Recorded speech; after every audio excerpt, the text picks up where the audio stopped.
દુનિયાની સૌથી શક્તિશાળી સેના કહેવાતી અમેરિકાની સેના, તેની સાથે જાપાનની સેના અને એટલું જ નહીં, નાટોના લગભગ 20થી વધુ દેશોની સેનાઓ આ સમયે ભારતની શરણમાં આવી છે. બધાને ભારતની મદદ જોઈએ છે, અને આ મદદ તેમના માટે ખૂબ જ ક્રુશિયલ છે જો તેઓ ચીન સાથે ટક્કર લેવી હોય તો. પણ સૌથી રસપ્રદ વાત એ છે કે આથી ચીનની હાલત ખરાબ થઈ ગઈ છે, કારણ કે તેની જે લાખોની બંધ મુઠ્ઠી હતી તે હવે ભારત ખોલીને રાખી શકે છે. કેવી રીતે? ચાલો હું તમને આ આખું મામલો વિગતે સમજાવું. પણ તે પહેલાં એક નાની વિનંતી છે કે અમે અહીં રોજ આવા જ 3 વિડિયો મૂકીએ છીએ, ફોરેન પોલિસી, ડિફેન્સ અને ફાઇનાન્સ સંબંધિત.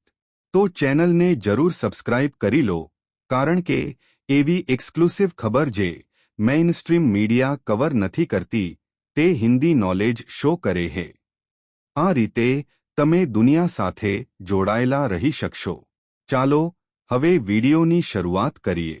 મિત્રો, જો તમે ચીનની સેનાને થોડું પણ અંદરથી ઓળખો છો તો તમને ખબર હશે કે ચીની વાયુસેનાની પાસે એક બ્રહ્માસ્ત્ર છે.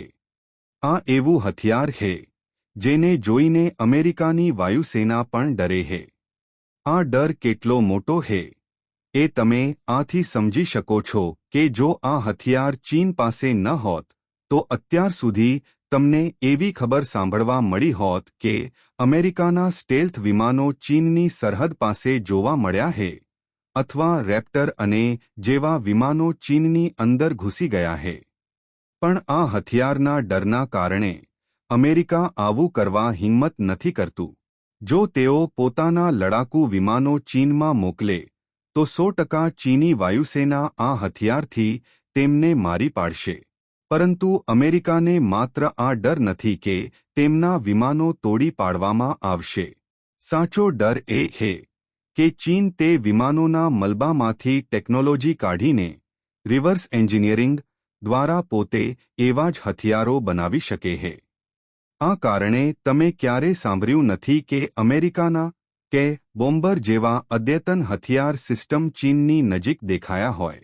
હવે વાત કરીએ કે આ હથિયાર છે શું. આ હથિયારનું નામ છે જે ચીની વાયુસેનાની સૌથી શક્તિશાળી એર-ટુ-એર મિસાઇલ છે.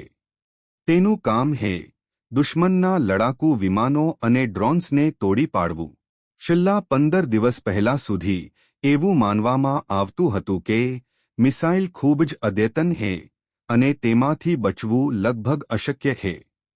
પરંતુ ભારતે તેની જે હાલત કરી છે તેનાથી ચીનની ઇજ્જતને મોટો ઝટકો લાગ્યો છે. કારણ કે અત્યાર સુધી આ મિસાઇલ ક્યાંય ઉપયોગમાં લેવામાં આવી નહોતી, એટલે તેની ખાસિયતો અને કમીઓ વિશે કોઈને ખબર નહોતી. એટલે કે ચીનની મુઠ્ઠી બંધ હતી. પરંતુ ભારત-પાકિસ્તાન સંઘર્ષ દરમિયાન પાકિસ્તાને મૂર્ખામી કરી અને ભારત સામે આ મિસાઇલ ફાયર કરી દીધી, જેના કારણે ચીનની મુઠ્ઠી ખુલી ગઈ. સ્ક્રીન પર તમે જોઈ શકો છો કે ભારતના ઘણા વિસ્તારોમાં મિસાઇલ તૂટી પડી. કેટલીક જગ્યાએ તો મિસાઇલ લગભગ સંપૂર્ણ હાલતમાં મળી આવી, જરા પણ નુકસાન નહોતું. એથી સ્પષ્ટ થાય છે કે મિસાઇલ ગંભીર રીતે નિષ્ફળ રહી છે. આ કારણે હવે એવી રિપોર્ટ્સ આવી રહી છે કે અમેરિકાની વાયુસેના, જાપાન અને યુરોપના દેશો ભારત પાસેથી આ મિસાઇલના અવશેષ માંગે છે. તેમનું કહેવું છે કે ભારત પાસે કેટલીક મિસાઇલ તો સંપૂર્ણ હાલતમાં છે.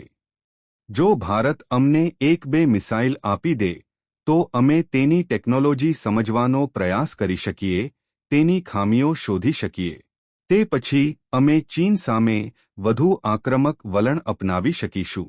અમે અમારા લડાકુ વિમાનોને ચીનમાં એ જ રીતે મોકલી શકીશું જેમ ચીન તાઇવાનમાં કરે છે. આ બધું જોઈને ચીન ખૂબ જ ચિંતિત છે, કારણ કે તેને ખબર છે કે તેની બંધ મુઠ્ઠી હવે ખુલ્લી પડી રહી છે. આ સમગ્ર પરિસ્થિતિમાં મારી ઈચ્છા છે કે ભારત આ તકનો યોગ્ય ઉપયોગ કરે અને તેની પૂરી કિંમત વસૂલે. ખાસ કરીને અમેરિકા જેવા દેશોને ના અવશેષોની ખૂબ